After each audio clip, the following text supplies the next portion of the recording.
بسم اللہ الرحمن الرحیم۔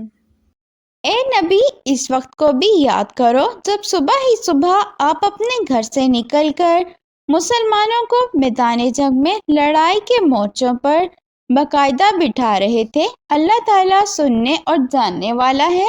جب تمہاری دو جماعتیں پست ہمتی کا ارادہ کر چکی تھیں، اللہ تعالیٰ ان کا ولی اور مددگار ہے، اور اسی کی پاک ذات پر مومنوں کو بھروسہ رکھنا چاہیے۔ جنگ بدر میں اللہ تعالیٰ نے عین اس وقت تمہاری مدد فرمائی تھی جبکہ تم نہایت گری ہوئی حالت میں تھے، اس لیے اللہ ہی سے ڈرو، نہ کسی اور سے، تاکہ تمہیں شکر گزاری کی توفیق ہو۔ شکر گزاری باعث نصرت و امداد ہو۔ جب آپ مومنوں کو تسلی دے رہے تھے، کیا آسمان سے 3000 فرشتے اتار کر اللہ تعالیٰ کا تمہاری مدد کرنا تمہیں کافی نہ ہوگا؟ کیوں نہیں، بلکہ اگر تم صبر و پرہیزگاری کرو اور یہ لوگ اسی دم تمہارے پاس آ جائیں تو تمہارا رب تمہاری امداد 5000 فرشتوں سے کرے گا جو نشاندار ہوں گے، اور یہ تو محض تمہارے لیے دل کی خوشی اور اطمینان قلب کے لیے ہے، ورنہ مدد تو اللہ ہی کی طرف سے ہے جو غالب و حکمت والا ہے۔ اسی امداد الہی کا مقصد یہ تھا کہ اللہ کافروں کی ایک جماعت کو کاٹ دے یا انہیں ذلیل کر ڈالے اور سارے کے سارے نامراد ہو کر واپس چلے جائیں۔ اے پیغمبر، آپ کے اختیار میں کچھ نہیں، اللہ تعالیٰ چاہے تو ان کی توبہ قبول کرے یا عذاب دے، کیونکہ وہ ظالم ہے۔ آسمانوں اور زمین میں جو کچھ ہے سب اللہ ہی کا ہے، وہ جسے چاہے بخشے، جسے چاہے عذاب کرے۔ اللہ تعالیٰ بخشش کرنے والا مہربان ہے۔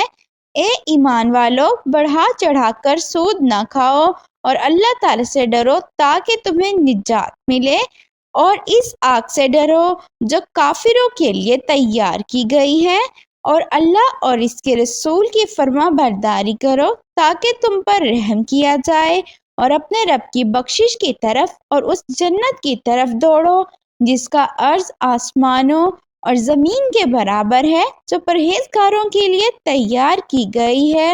جو لوگ آسانی میں اور سختی کے موقع پر وہ اللہ کے راستے میں خرچ کرتے ہیں، غصہ پینے والے لوگ اور لوگوں سے درگزر کرنے والے ہیں، اللہ تعالیٰ ان نیکوکاروں سے محبت کرتا ہے۔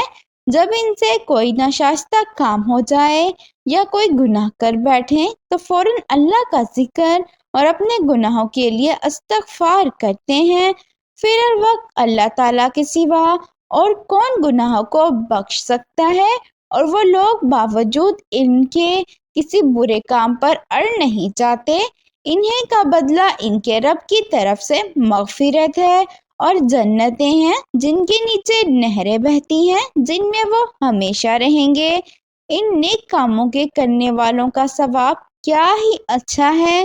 تم اس سے پہلے بھی ایسے واقعات گزر چکے ہیں، جو زمین میں چل پھر کر دیکھ لو کہ آسمانی تعلیم کے جھٹلانے والوں کا کیا انجام ہوا۔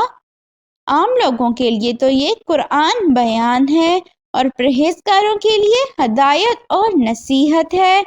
تم نہ سستی کرو نہ غم ہو، تم ہی غالب رہو گے اگر تم ایماندار ہو۔